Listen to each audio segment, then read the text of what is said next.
Welcome back to Betty vlogs. അപ്പോൾ hair നാനോപ്ലാസ്റ്റിക്ക് ശേഷം എൻ്റെ അടുത്ത പരീക്ഷണമാണ് ഹെയർ കേളിങ്. ഇത് ഹെയർ നാനോപ്ലാസ്റ്റിക് ചെയ്ത് കഴിഞ്ഞിട്ട് ഒരു ഓൾമോസ്റ്റ് 8 to 9 months ആയി.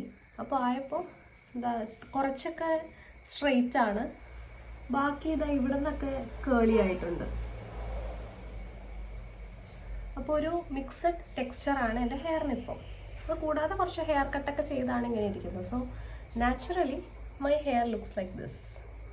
കുറച്ച് കേളിയാണ്, താഴോട്ട് കുറച്ച് സ്ട്രെയിറ്റുമാണ്.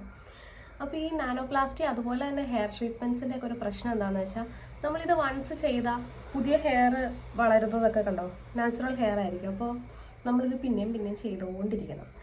പിന്നെ അങ്ങനെ എപ്പോഴെപ്പോഴും ചെയ്യാൻ പറ്റാത്തത് കൊണ്ടും പിന്നെ ഏതായാലും പണ്ടത്തെ ഹെയർ വെച്ച് നോക്കുമ്പോൾ ഇത് ഭയങ്കര ഈസി ആയിട്ട് മെയിൻറ്റെയിൻ ചെയ്യാമെന്ന് എനിക്ക് തോന്നുന്നു. ഇത്രയും ഒതുങ്ങിയിട്ടാണല്ലോ കിടക്കുന്നത്. ശരിക്കും എൻ്റെ ഒറിജിനൽ ഹെയർ ഭയങ്കര വീർത്ത്, കട്ടിയില്ലെങ്കിലും ചുരുണ്ട് വീർത്തിട്ടാണ് കിടക്കുക. ഭയങ്കര ഓവർ ഫ്രിസി ആയിരുന്നു. അപ്പോൾ ഇത് അതിനെക്കാട്ടി ബെറ്റർ ആണല്ലോ എന്ന് നോക്കുമ്പോൾ നമുക്ക് ചെയ്തില്ലെങ്കിലും കുഴപ്പമില്ല. അപ്പോൾ ഇങ്ങനത്തെ ഇപ്പോൾ നാച്ചുറൽ ഹെയർ ആയിക്കൊണ്ടിരിക്കുന്ന ഒരു ഘട്ടത്തിൽ ഞാൻ വിചാരിച്ചു കേൾ ക്രീം ഒന്ന് പരീക്ഷിച്ച് നോക്കാമെന്ന്. ഇത് ഞാൻ വാങ്ങിയതല്ല, എൻ്റെ സിസ്റ്റർ വാങ്ങിയിട്ടുണ്ടായിരുന്നു. അപ്പോൾ ഇവിടെ വെച്ചിട്ട് പോയപ്പോൾ ഞാൻ വിചാരിച്ചു എന്നാൽ നമ്മുടെ തലയിലൊന്ന് തേച്ച് നോക്കാമെന്ന്. ഈ ഒരു കേൾ ക്രീമും വോളിയം ജെല്ലാണ് ഇന്ന് യൂസ് ചെയ്യാൻ പോകുന്നത്. ലൊക്കേഷൻ ചെറുതായിട്ടൊന്ന് മാറ്റി. അപ്പോൾ ഞാൻ എൻ്റെ ഹെയർ ഫുള്ളായിട്ട് കാണിച്ചു തരാം എങ്ങനെ ഇരിക്കുന്നതെന്ന്, overall look. So after nanoplastic ഇങ്ങനെയായി. താഴോട്ടൊക്കെ സ്ട്രെയിറ്റ്, ഇവിടെയൊക്കെ കേൾ ചെയ്യും.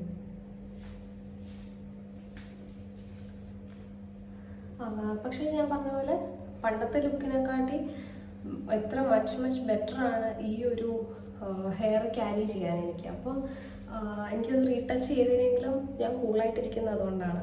അപ്പോൾ ഇന്ന് യൂസ് ചെയ്യാൻ പോകുന്നത് മാനിറ്റേൻ്റെ വോളിയം ജെല്ലും കേൾ ക്രീമുമാണ്. അപ്പോൾ കേൾ ക്രീമിൻ്റെ വില വരുന്നത് ഒരു 549, വോളിയം ജെല്ലിൻ്റെയും 549. ഇത് രണ്ടും നമുക്ക് ഡിസ്കൗണ്ടിൽ കിട്ടും. സോ ഇത് രണ്ടും എങ്ങനെയാണ് യൂസ് ചെയ്യേണ്ടതെന്ന് ഞാൻ പറയാം. ഫസ്റ്റ് തന്നെ നമ്മൾ യൂഷ്വലി യൂസ് ചെയ്യുന്ന ഷാംപൂ ആൻഡ് കണ്ടീഷണർ വെച്ച് മുടി നല്ലോണം വാഷ് ചെയ്ത് ഒന്ന് റിൻസ് ചെയ്യുക. എന്നിട്ട് ആ വെറ്റായിട്ടിരിക്കുന്ന ഹെയർ അല്ലേ, അതിലേക്ക് കേൾ ക്രീം അപ്ലൈ ചെയ്യണം. കേൾ ക്രീം അപ്ലൈ ചെയ്യുന്നത് ഞാൻ പറ്റുമെങ്കിൽ കാണിക്കാം. ഫുൾ ഹെയറിലേക്ക് കേൾ ക്രീം അപ്ലൈ ചെയ്ത് ഇങ്ങനെ നമ്മൾ ഇങ്ങനെ സ്ക്രഞ്ച് ചെയ്ത് കൊടുക്കുക. അത് കഴിഞ്ഞ് ഇതുപോലത്തെ ഒരു വേസ്റ്റ് ബനിയൻ ക്ലോത്ത് എടുത്ത് നമ്മളത് ഡ്രൈ ചെയ്യണം. അത് ഡ്രൈ ചെയ്തിട്ട് വേണം വോളിയം ജെല്ല് അപ്ലൈ ചെയ്യാൻ. അതും അപ്ലൈ ചെയ്യുമ്പോൾ നമ്മൾ ഒരിക്കലും കൈ യൂസ് ചെയ്ത് ഇങ്ങനെ ആയിരിക്കും ഇത് അപ്ലൈ ചെയ്യുന്നത്. ഇങ്ങനെ അപ്ലൈ ചെയ്ത് അതേസമയം ഇങ്ങനെ സ്ക്രഞ്ചും ചെയ്ത് കൊടുക്കണം. എന്നാലേ ആ കേൾസ് ഡിഫൈൻ ആയിട്ട് നിൽക്കുള്ളൂ. ഫസ്റ്റ് തന്നെ ഷാംപൂയും കണ്ടീഷനിങ് കഴിഞ്ഞ ഹെയർ ഇങ്ങനെ ഡാബ് ചെയ്ത് കൊടുക്കുന്നുണ്ട്. എന്നിട്ട് ഈ ഒരു എമൗണ്ടിൽ നമ്മൾ കേൾ ക്രീം എടുക്കണം. നമ്മുടെ പാംസിൻ്റെ ഇടയിൽ ഇത് ചെറുതായിട്ട് ഇങ്ങനെ റബ്ബ് ചെയ്ത് ഇതാണ് നമ്മുടെ ഹെയറിലേക്ക് തേക്കുന്നത്. ഇപ്പോൾ ഹെയർ അധികം ഡ്രൈ ആവണ്ട, ആ ഒരു വെറ്റ് കേളി ടെക്സ്ചറിൽ തന്നെ നമ്മൾ ഒരിക്കലും ചീകുകയോ സ്ട്രെയിറ്റ് ആക്കുകയോ ചെയ്യാതെ ഇങ്ങനെ വേണം അപ്ലൈ ചെയ്യാൻ. എന്നിട്ട് ഇങ്ങനെ ഒരു സ്ക്രഞ്ചിങ് ആക്ഷനും കൊടുക്കാം.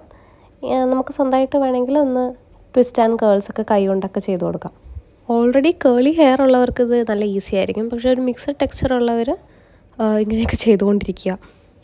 അത് കഴിഞ്ഞ് നമ്മൾ ആ ബനിയൻ എടുത്ത് ഒന്ന് ചെറുതായിട്ടൊന്ന് ഒപ്പിക്കൊടുത്തിട്ട് വോളിയം ജെല്ല് അപ്ലൈ ചെയ്യുക. അതുപോലെ തന്നെ വോളിയം ജെല്ല് അപ്ലൈ ചെയ്തതിന് ശേഷവും നമ്മുടെ ബനിയൻ വെച്ച് ചെറുതായിട്ടൊന്ന് ഒപ്പിയെടുത്താൽ മതി. സോ ബിഫോർ ഡ്രൈയിങ് ഇങ്ങനെയാണ് നമ്മുടെ ലുക്ക്. അതായത് ഹെയർ ഡ്രയർ യൂസ് ചെയ്ത് ഡ്രൈ ചെയ്യുന്നതിന് മുന്നേ നമുക്കിത് നാച്ചുറലായിട്ട് ഡ്രൈ ചെയ്യാം, ഇല്ലെങ്കിൽ ഹെയർ ഡ്രയർ യൂസ് ചെയ്ത് മൈൽഡായിട്ട് ഡ്രൈ ചെയ്യാം. ഹായ് ഗൈസ്, അപ്പോൾ നമ്മുടെ കേളി ഹെയർ ഇസ് റെഡി. ഇത് പക്ക കേളി ഹെയർ അല്ല, കുറച്ച് മെസ്സി ലുക്കാണ്. I can give 6.5 out of 10 എൻ്റെ മുടിക്ക്. കുറച്ചും കൂടി കേളി ഹെയർ ഉള്ള ആൾക്കാരാണെങ്കിൽ ഈ കേൾസൊക്കെ ഒന്നും കൂടി ഡിഫൈൻ ആയിട്ട് നിൽക്കും. ഇപ്പോൾ എനിക്ക് എന്താണെന്ന് വെച്ചാൽ താഴത്തെയൊക്കെ ഹെയർ ഇങ്ങനെ സ്ട്രെയിറ്റ് ആയിട്ടാണ് കിടക്കുന്നത്. പക്ഷെ ഓവറോൾ നമുക്കിപ്പോൾ ചില ഡ്രസ്സിൻ്റെ കൂടെയൊക്കെ ഇങ്ങനെ ഒരു മെസ്സി ഹെയർ സ്റ്റൈൽ ക്യാരി ചെയ്യണമെങ്കിൽ ഇറ്റ്സ് എ ഗുഡ് ഓപ്ഷൻ. അപ്പോൾ എൻ്റെ മുടിയിൽ ഇതിങ്ങനെ തന്നെ ഡിഫൈൻ ആയിട്ട് കിടക്കുന്നുണ്ട്.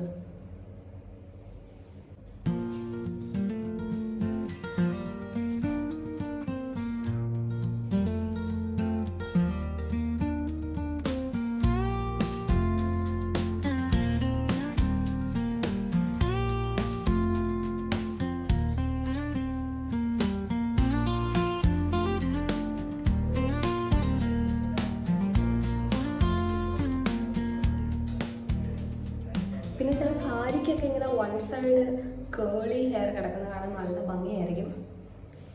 ഇമാജിൻ ഒരു സാരിയും കൂടി ഉണ്ടെങ്കിൽ നൈസ്.